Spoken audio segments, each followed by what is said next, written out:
Top quality और consistent performance के लिए सिर्फ सिल्वर पंप नाम याद रखना।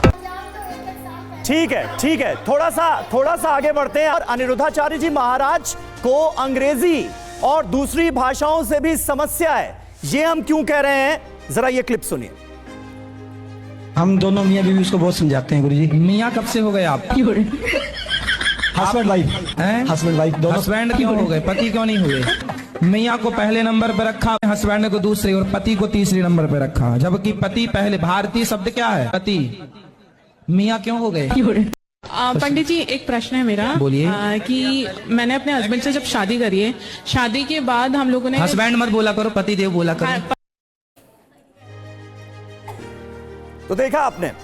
अब इसी से जुड़ा हमारा अगला सवाल, और वो सवाल रहा ये आपके सामने। क्या अनिरुद्धाचार्य जी महाराज शब्दों के जाल से भक्तों को भ्रम में डालने का काम करते हैं? महाराज जी, हस्बैंड कहो, पति कहो, मियाँ कहो, कैसे मियाँ कहो, कैसे मियाँ कहो? भाई देखिए, हम भारत का रहने वाला हूँ, भारत की बात सुनाता हूँ। है प्रीत जहाँ की रीत, सदा मैं गीत वहीं के गाता हूँ। भारत का रहने वाला हूँ, भारत की बात। फिर इसलिए भारत का हूँ तो मैं पहले नंबर पे पति और पत्नी को रखूंगा। भाई मियाँ, हमारे यहाँ मियाँ का प्रचलन है ही नहीं, तो मियाँ क्यों बोला जाए? हाँ देखिए, आपने सबसे पहले जो कहा वो ही गलत कहा। आपने कहा कि महाराज जी भाषा के विरोधी हैं ना। चाणक्य नीति में लिखा है, चाणक्य ने कही ये बात, मैंने नहीं। चाणक्य ने कहा है कि जब आपको समय मिले तो उस समय आप क्या करें। तो चाणक्य कहते हैं कि आपको जब भी समय मिले तो अन्य भाषाओं का नॉलेज लीजिए। मतलब मैं खुद इस बात से सहमत हूं कि आप सारी भाषाओं का ज्ञान रखिए। आपको इंग्लिश आए, तमिल आए, तेलुगु आए, कन्नड़ आए, और मलयालम आए, चाइनीज आए, नेपाली आए, जापानी आए, फला सब आए, लेकिन सब भाषा आए, लेकिन आप आपसी संवाद अपनी सनातन भारतीय भाषा में करें। यानी आप हिंदी के तो समर्थक हैं, लेकिन बाकी भाषाओं के विरोधी हैं, इसीलिए तो ये बात कही जाती है। विरोध नहीं है, आप गलत वे पे ले जा रहे हैं। विरोध नहीं है, हम तो चाणक्य का एग्जांपल दे रहे हैं कि भाषाएं सीखो। मैं भी सीखता हूं भाषाएं, जो मेरे से बनती, जितना मेरे को समय मिलता है। मैं बहुत सारी भाषाओं को सीखने का प्रयास करता हूं, जितनी क्षमता है सीखता हूं।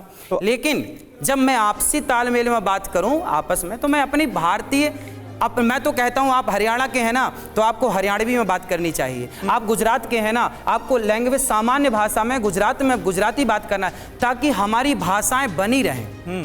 हम सारे भारत के लोग आज इंग्लिश में बात करते हैं। तो भारत तो लेकिन अलग अलग संस्कृतियों, अलग अलग भाषाओं का देश है। तो भाषा इंपॉर्टेंट है या भाव इंपॉर्टेंट है? भाषा भी क्योंकि हमारे बड़े बुजुर्गों ने तो यही कहा है, ज्ञान जहां से मिले ले लो, चाहे वो जिस भी भाषा में हो। आप समझिए इस बात को, आप बहुत डीप पे जाइए। हाँ, पाकिस्तान में भी मुसलमान रहता है और बांग्लादेश में भी मुसलमान रहता है। जब दोनों मुसलमान थे तो देश को टुकड़े करने की क्या जरूरत पड़ी? क्योंकि दोनों की भाषाएं अलग थी। दोनों की भाषाएं अलग थी। भाई सबसे बड़ी बात है भाषा। आज हमारे भारत में बहुत सारी दिक्कतें क्यों हैं? क्योंकि भाषा दिक्कत करती। आजकल हमारे मध्य प्रदेश में अभी जो सिलेबस चालू हुआ ना, शिक्षा चालू हुई, आप इंजीनियर बनिए, डॉक्टर बनिए, एडवोकेट बनिए, सब हिंदी में आप बन सकते हैं। अभी तक क्या था कि जो भी आप पढ़ेंगे इंग्लिश में। यदि इंग्लिश में ही सब होता तो फिर सरकार को क्यों करना पड़ा?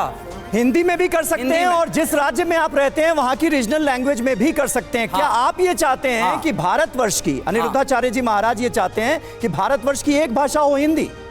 देखो अभी मैंने क्या बोला, क्या आप गुजराती हैं तो गुजराती में बोलिए, अभी मैंने बोला। ठीक है, मैंने बोला। इसी से जुड़ा अगला सवाल जी।